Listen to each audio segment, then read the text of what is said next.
So today I'm going to show you how we form our numbers.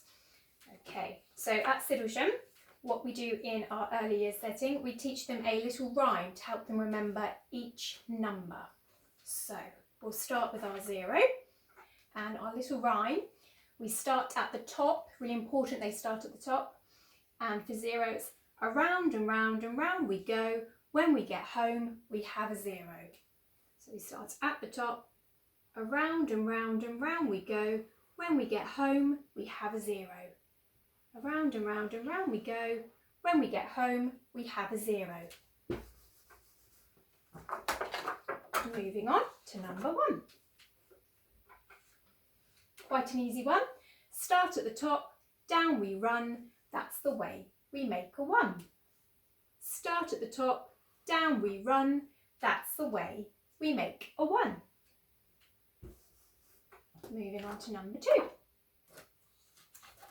2 is quite a tricky one, and quite often children will get this reversed, but that is something that is very common for young children to reverse quite a lot of their numbers.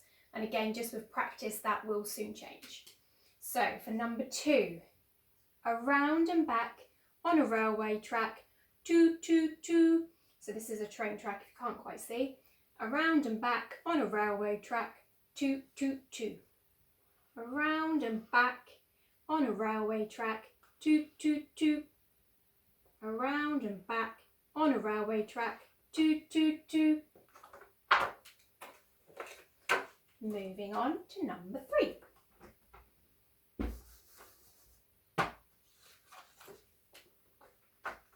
So for number 3, around the tree and around the tree, that's the way we make a 3.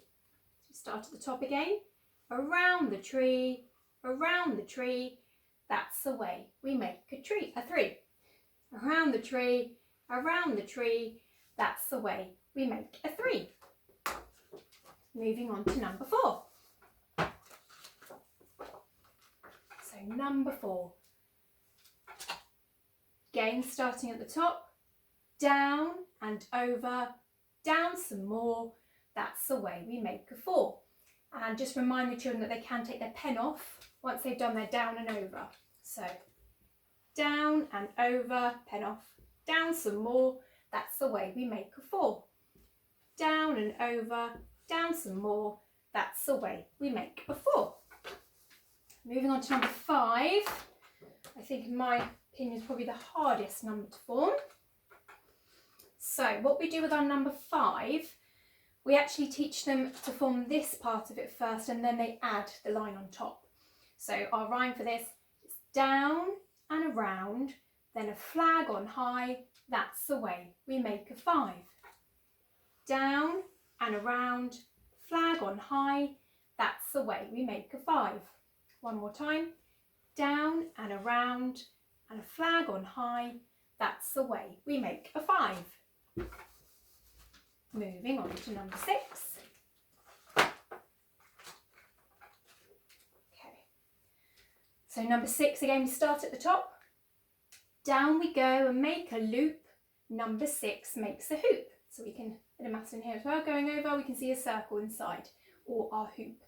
Down we go and make a loop, number 6 makes a hoop. Down we go, make a loop, number 6 makes a hoop. Moving on to number 7. So our rhyme for number 7, across the sky and down from heaven, that's the way we make a 7. Across the sky, down from heaven, that's the way we make a 7. Across the sky, down from heaven, that's the way we make a 7. It doesn't matter if the children just do it straight down, we still would recognise that as a number 7, that's absolutely fine. If they want to do the slant, then that's even better. Moving on to number 8. So if you can see here, on the yellow, the first thing we do when we're teaching them number 8 is actually to do a S. They make an S first. So make an S and do not wait. When it's joined up, you have an 8. So we start, make an S, do not wait. When it's joined up, you have an 8. make an S, do not wait. When it's joined up, you have an 8. Okay, and our final number is number 9. Again, starting at the top, we're going anti-clockwise, so make a loop and then a line. That's the way we make a 9. So make a loop, then a line. That's the way we make a 9. Make a loop, then a line. That's the way we make a 9. Okay, so again, practicing formation of numbers is really important. It's something they need to learn from day one. If you haven't got whiteboards and things, what they can do, if you've got a tray, you could fill it with dried rice, flour, shaving foam is always a good one, and then get their finger, and in that they can actually do each formation with the rhyme first before they move on to using their pen. Okay, that's all of our number formation from 0 to 9.